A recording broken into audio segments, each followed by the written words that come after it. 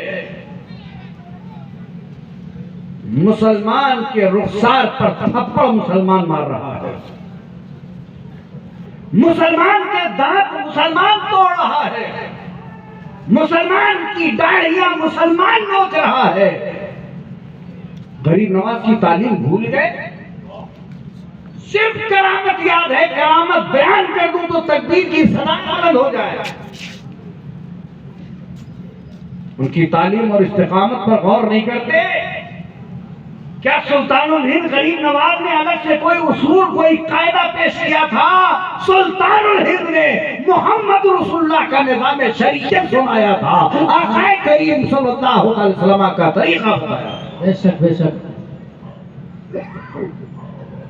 مسلمان مسلمان کا دشمن بنتے ہیں، اور جہاں تک میری معلومات ہے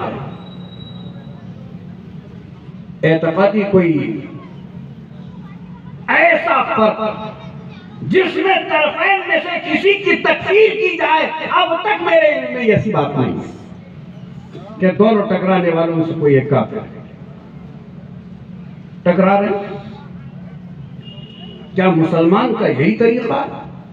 میرے آقا سرور عالم صلی اللہ علیہ وسلم کا خطبہ وداع ہے، آخری خطبہ ہے، سن لے توجہ سے۔ غریب نواز کی ہی تعلیم، جو اسلام ہے وہی غریب نواز کی تعلیم ہے، جو سنت خیر الانام ہے وہی غریب نواز کی تعلیم۔ انہوں نے دنیا چھوڑی شہرت کے لیے نہیں، وہ تو گمنام زندگی گزار رہے تھے، اور جب بندہ اللہ کے نام پر گمنام ہوتا ہے تو پروردگار اسے نیک نام بنا دیتا ہے۔ بے شک بے شک۔ اعلیٰ حضرت کہتے ہیں بے نشانوں کا نشان مٹتا نہیں، مٹتے مٹتے نام ہو ہی جائے گا۔ سبحان اللہ سبحان اللہ۔ آج ہم نام کے لیے مر رہے ہیں کہ ہمارا نام زندہ رہے، اس نام کے لیے کیا کیا جتن نہیں ہو رہے۔ آقا کریم صلی اللہ علیہ وسلم کا آخری حج ہے جسے حجۃ الوداع کہا جاتا ہے۔ سرکار نے صحابہ سے فرمایا آج کون سا دن ہے؟ توجہ ہے؟ بولو۔ حضور اپنی اونٹنی قصبہ پر سوار ہے، جبل رحمت ہے، میدان عرفات ہے، اور اس حج بیت اللہ میں 1,28,000 صحابہ کرام لگ بھگ موجود ہیں۔ یہ اللہ کے نبی صلی اللہ علیہ وسلم کا آخری حج۔ حضور نے فرمایا آج کون سا دن ہے؟ تو صحابہ کرام کہتے ہیں کہ ہمیں معلوم تو تھا کون سا دن ہے، مگر ہم نے خیال کیا کہ شاید رسول اللہ اس کا نام بدلنا چاہتے ہیں، شاید اس کے نام میں کوئی تبدیلی ہوگی، اس لیے ہم نے اپنی معلومات نہیں پیش کی، عاجزی کرتے ہوئے ہم نے کہا اللہ عالم و رسول، اللہ جانتا ہے اس کے رسول جانتے ہیں۔ حضور نے فرمایا کہ کیا آج یوم العرفہ نہیں ہے؟ تو